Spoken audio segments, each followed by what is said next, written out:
Notre maison brûle. Et nous regardons ailleurs. Make our planet great again. How dare you? People are dying. Entire ecosystems are collapsing. How dare you? Nous ne pourrons pas dire que nous ne savions pas. Bonjour, je m'appelle Lucas Caltriti, je suis journaliste, vous écoutez Y'a le feu au lac, le podcast qui décortique ce que l'on croit savoir sur l'écologie. Dans ce 11e numéro, je vais vous parler de recyclage. Oui, parce que c'est un sujet qui est revenu très souvent dans les épisodes précédents. Le recyclage, on a également parfois l'impression que c'est le geste écologique par excellence. Mais comme à mon habitude, eh bien, je doute, je suspecte qu'on essaye de nous la faire à l'envers. Et un jour, sur le réseau social LinkedIn, je vois passer une publication qui annonce la sortie d'un livre. Il s'intitule « Recyclage, le grand enfumage, comment l'économie circulaire est devenue l'alibi du jetable ». Il est écrit par Flore Berlingen, ancienne directrice de l'association Zero Waste France. Et c'est pour ça que je me pose cette question aujourd'hui. Et si le recyclage, ce n'était pas écologique ? Alors là, je descends voir si j'ai reçu le livre. J'espère que oui. Et en même temps, je vais aller mettre du verre dans la poubelle du recyclage. Et je précise d'emblée que c'est pas un partenariat déguisé. Les éditions Rue de l'Échiquier ne me paient pas pour faire de la pub. J'ai juste simplement envie de lire le livre et de vous en parler. Et je vais être tout à fait honnête avec vous. Le livre, par contre, je ne l'ai pas acheté. J'ai demandé au service presse s'il était possible qu'ils me l'envoient. Et ils l'ont accepté. C'est une pratique qui est tout à fait courante.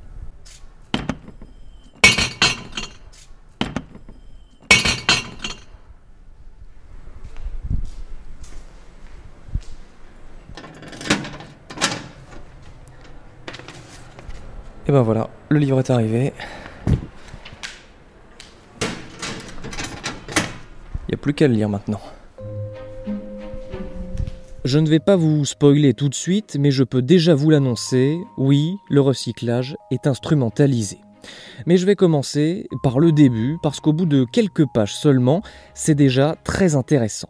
Page 26, la non-recyclabilité, le véritable premier obstacle au recyclage.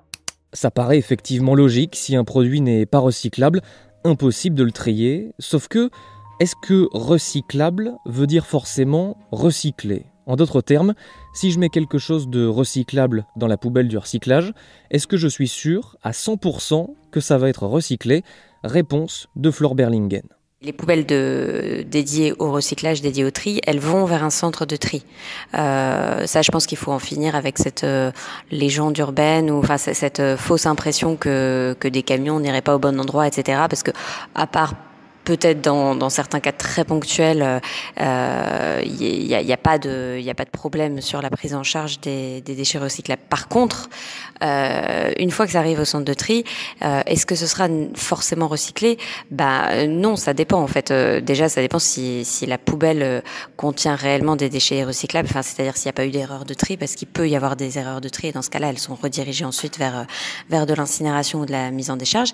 Et puis il y a cet autre problème que je soulève dans le livre, qui est celui des déchets non recyclables. Et aujourd'hui, pour les emballages plastiques, ça représente quand même la moitié des emballages plastiques. Donc, les consignes de tri, elles évoluent vers le fait de trier tous les emballages plastiques alors à des fins de simplification, c'est l'argument qui est présenté, pour que ce soit plus simple pour chacun d'entre nous de s'y retrouver devant sa poubelle de tri. Alors certes, c'est peut-être plus simple, mais du coup, il y a une décorrélation entre le geste de tri et le recyclage effectif. Puisque une partie de ces emballages plastiques qu'on va trier à partir de maintenant ne seront pas recyclés puisqu'ils ne sont tout simplement pas recyclables. Non, vous ne rêvez pas, on vous dit de trier quelque chose tout en sachant pertinemment que ce ne sera pas recyclé. Concrètement, au niveau des plastiques, car oui, il y en a plusieurs, et pour savoir duquel il s'agit, vous pouvez regarder sur un produit, il y a un petit triangle avec des flèches et au milieu un chiffre, c'est un 1 sur les bouteilles d'eau par exemple. Ce 1 veut dire qu'il s'agit de polyéthylène terephthalate ou PET. Ce PET, on sait le recycler, et on le recycle, pour le coup. C'est également le cas pour ce qui est en PEHD, comme un flacon de shampoing, par exemple. Et puis c'est tout. La liste des plastiques ou polymères est encore longue, mais celle de ceux que l'on recycle actuellement, eh bien, elle s'arrête là. Donc ne vous faites pas avoir. En gros, si l'emballage est trop petit ou alors s'il est multicouche avec plusieurs types de plastique, comme une barquette par exemple, ce ne sera pas recyclé. D'ailleurs, le site d'information Les Jours a exhumé les confessions de Hervé Millet, le directeur des affaires techniques et réglementaires de l'association Plastics Europe, faite devant quelques journalistes en 2019. Les Jours, 18 août 2020. Il y a des plastiques que l'on ne sait pas recycler, comme le pot de yaourt en polystyrène, c'est trop cher, ou les pots pollués, comme les pots de peinture. Hervé Millet l'a dit, c'est trop cher. Et oui, le recyclage, il ne faut pas l'oublier, c'est un business, il faut que ce soit rentable. Ce qui veut également dire que l'on ne va pas monter une filière avant d'avoir suffisamment de déchets à recycler non plus. Économiquement, ça ne tiendrait pas. C'est ce qu'explique Flore Berlingen dans son ouvrage. De nouveaux matériaux sont mis sur le marché avant que les conditions de leur recyclage soient réunies, car selon les lois du marché, écrit-elle, il faut d'abord un flux de matière suffisant. Un exemple qui a fait grand bruit il y a 2 ou 3 ans, c'est celui des bouteilles de lait en PET opaque qui venaient remplacer les anciennes bouteilles de lait traditionnelles, on va dire, en PEHD, donc un autre type de plastique opaque lui aussi, mais qui avait sa filière de recyclage en France, sa filière de tri et sa filière de recyclage en France. Donc c'est un choix unilatéral des entreprises productrices ou distributrices de lait de changer de matériaux pour des raisons économiques principalement, et ça a eu des répercussions dramatiques dans les centres de tri parce que les centres de tri n'étaient pas équipés pour faire la différence entre le nouveau matériau non recyclable et l'ancien matériau qui l'était. Donc en plus de mettre sur le marché des bouteilles qui n'étaient pas recyclables, donc c'est un changement vraiment pas vers le progrès, mais une régression en matière de tri et de recyclage. Mais en plus de ça a entraîné des perturbations dans les centres de tri. Donc ça mettait en péril le recyclage des autres bouteilles qui étaient elles recyclables. Bon, là il est temps que je fasse une petite pause parce que je vous parle de recyclage depuis tout à l'heure pour les plastiques, sauf qu'il y a quelqu'un qui n'est pas d'accord avec ce terme. Je suis Nathalie Gontard, directrice de recherche à l'INRA et Institut national de la recherche pour l'agriculture, l'alimentation et l'environnement à Montpellier. C'est vrai qu'il est important de revenir sur la définition du terme recyclage qui est au cœur de ce qu'on appelle l'économie circulaire. Alors l'économie circulaire, le principe, c'est de dire on va éviter l'épuisement des ressources et l'accumulation des déchets en retransformant les déchets en ressources. Okay, c'est-à-dire qu'on régénère. Le vrai recyclage, c'est ça. Et par exemple, pour le métal, le verre, on régénère le métal, le verre, on régénère par exemple la bouteille, et on peut le faire un nombre de fois infini. Donc là, on met en place une vraie économie circulaire. Donc pour le plastique, recycler le plastique, ça voudrait dire que on est capable de régénérer à l'identique, je dis bien à l'identique, une matière plastique qui a été utilisée. C'est-à-dire qu'il n'y a aucune différence entre un plastique recyclé et un plastique vierge. Or, actuellement, ce n'est pas le cas. C'est-à-dire que le plastique recyclé est forcément d'une qualité légèrement inférieure à celle du plastique vierge. C'est d'ailleurs pour ça que l'on mélange très souvent le plastique dit recyclé avec du plastique vierge ou qu'on l'utilise pour des applications qui ont des exigences, des contraintes un petit peu inférieures. Donc, dans ce cas-là, ce qu'on fait, c'est que l'on réutilise ou que l'on décycle, mais on ne recycle pas réellement. Ce qui veut dire concrètement que si vous mettez une bouteille dans la poubelle recyclage, elle pourra peut-être être réutilisée une fois en bouteille, mais ça ne veut pas dire que le déchet va disparaître. Le déchet va persister. Et ce qui est toujours un petit peu gênant dans le décyclage, c'est que ces plastiques de seconde qualité, il faut leur trouver des débouchés. Et très souvent, on va remplacer des matériaux qui ne posaient pas de problèmes environnementaux.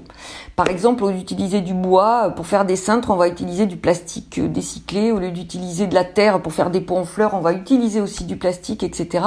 Or, là encore une fois, ce plastique décyclé il ne disparaît pas, c'est-à-dire qu'il va ensuite se retrouver dans notre environnement. Il va continuer à se dégrader et il va pouvoir se retrouver dans notre environnement sous forme de micro et de nanoparticules dégradées. C'est pourquoi la loi adoptée en début d'année 2020 contre le gaspillage, qui fixe à 100% l'objectif de plastique recyclé d'ici 2025, Nathalie Gontard n'y croit absolument pas. Une fois qu'on s'est dit tout cela, la chercheuse m'explique le processus de recyclage du PET, cet unique polymère que l'on sait recycler une seule fois. C'est ce qui est appelé le recyclage mécanique. C'est assez technique, c'est long, il y a la collecte, le tri, le broyage, le nettoyage, la décontamination, et puis enfin la repolymérisation pour refaire du plastique à la sortie.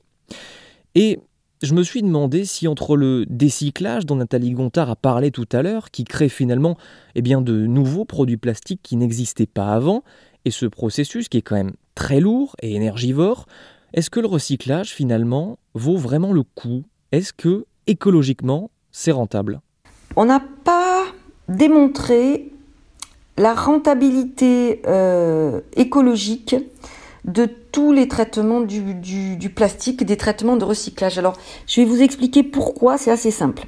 En fait, les méthodes que l'on a pour évaluer l'impact environnemental ont besoin de connaissances suffisantes pour quantifier, pour évaluer précisément cet impact environnemental.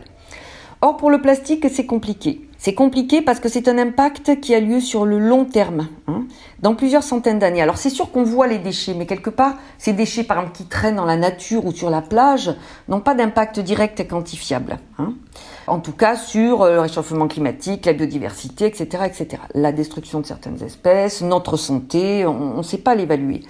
Et en fait, l'impact des plastiques arrive sur le très long terme. C'est-à-dire qu'il faut donner le temps au plastique de pouvoir être transformé en micro et nanoparticules qui vont pouvoir diffuser, se charger en polluants organiques pour vraiment voir le risque majeur que ces plastiques représentent. Et actuellement, nous avons pris du retard, nous les scientifiques, pour être capables de bien évaluer cet impact.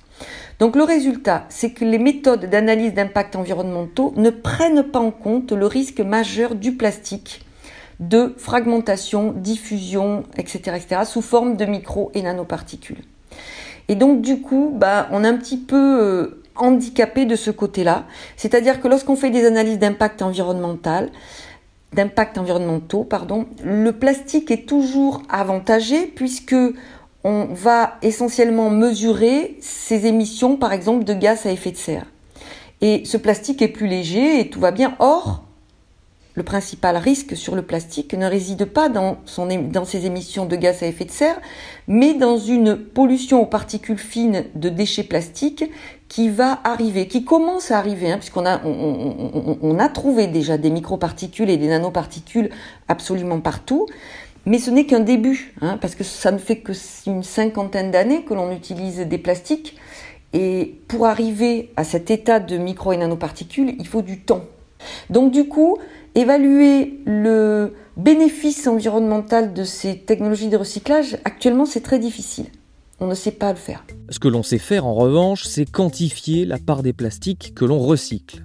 Selon un rapport de la Fondation MacArthur de 2016, à l'échelle mondiale, 14% en moyenne des plastiques usagés sont collectés pour être recyclés. Problème, sur ces 14%, 4% sont perdus en cours de route. À cela, il faut ajouter 8% qui sont en réalité décyclés. Vous l'aurez compris, ça veut dire qu'un emballage va se transformer pour permettre de fabriquer un autre produit. Donc ces 4 et 8% font 12, on avait 14% au départ. Donc il y a 2% des plastiques qui sont collectés, qui vont effectivement être recyclés. Tous ces chiffres, finalement, font qu'il faudrait peut-être remettre en question le blâme qui est souvent fait aux consommateurs, et c'est ce que fait Flore Berlingen dans son livre. Face à l'insuffisance du recyclage, le constat qui est souvent dressé, c'est que c'est la faute du citoyen. C'est parce que le geste de tri n'est pas encore suffisamment adapté et qu'il faut progresser là-dessus.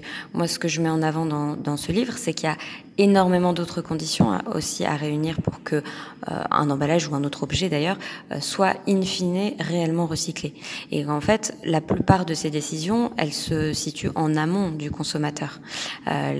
Il faut que l'entreprise ait avant tout fait fait le choix d'un matériau recyclable, et recyclable pas seulement sur le plan théorique mais aussi en pratique, c'est-à-dire que la filière doit exister, etc. Et si possible en France, pas à l'autre bout du monde. Donc ce type de décision, le citoyen consommateur n'a pas la main dessus, et donc il faut avant tout que les entreprises qui sont responsables de ces choix de conception prennent leurs responsabilités jusqu'au bout.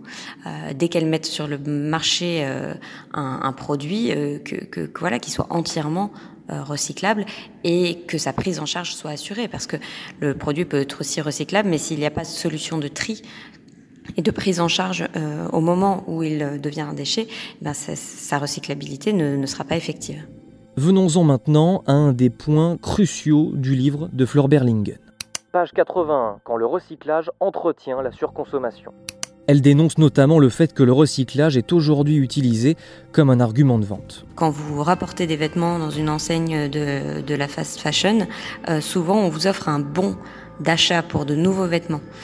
Donc c'est vraiment pour vous entraîner dans ce cycle de consommation, au-delà des besoins que vous pourriez avoir.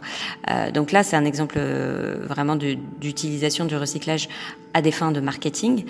On a aussi l'instrumentalisation du recyclage qui tombe carrément dans le greenwashing. Et puis, on a aussi l'instrumentalisation du recyclage à des fins de lobbying. Et là, c'est quand on est face à des entreprises qui font des annonces sur le recyclage, sur des objectifs de recyclage, sur leurs intentions, leurs investissements pour aller vers une économie plus circulaire. Mais elles le font de manière à éviter qu'une réglementation plus contraignante se mette en place. C'est des actions de lobbying très très significatives sur le plan français et européen qui visent à éviter des interdictions pures et simples de produits jetables, parce qu'évidemment aujourd'hui il y a une préoccupation autour du jetable et du plastique jetable en particulier. Et pour éviter ce genre d'interdiction stricte, les entreprises mettent en avant leur solution, entre guillemets, c'est-à-dire le recyclage. Et l'idée derrière tout ça, c'est-à-dire l'idée qui est véhiculée à la fois en direction du grand public, mais aussi en direction des élus, des législateurs. L'idée, c'est de dire, grâce au recyclage, la consommation de jetables va devenir soutenable. Donc, il n'y a pas de souci, il n'y a pas à s'inquiéter. Or, ça, c'est un mensonge, parce que le recyclage ne suffit pas à rendre notre consommation de jetables aujourd'hui soutenable. C'est impossible.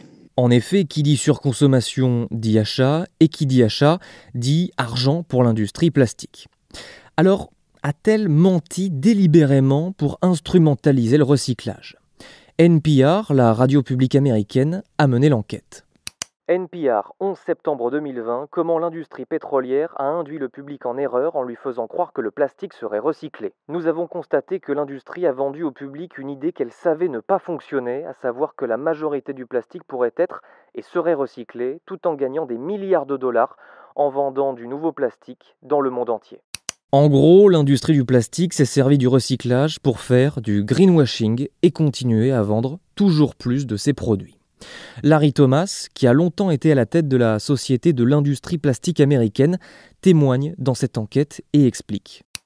Si le public pense que le recyclage fonctionne, alors il ne sera pas aussi préoccupé par l'environnement. Et cette enquête montre également que ce n'est pas récent tout ça. Une preuve qui date de 1974 l'atteste. Écoutez ce que disait une source qui faisait partie de cette industrie. Il y a un sérieux doute sur le fait que le recyclage du plastique soit un jour économiquement viable.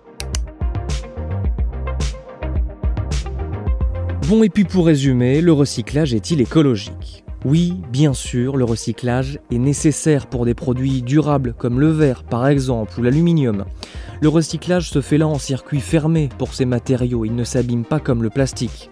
Je vous renvoie aussi à l'épisode 6 de Y'a le feu au lac, dans lequel le recyclage du papier est abordé et où nous avons vu toute son importance. En revanche, il faut garder à l'esprit que ce n'est pas parce que c'est recyclable que ça n'aura pas d'impact sur l'environnement et que le problème, ce n'est pas tant le recyclage en tant que tel, mais que l'on cherche à recycler des produits qui ne devraient pas exister parce qu'ils ont une durée d'utilisation beaucoup trop courte.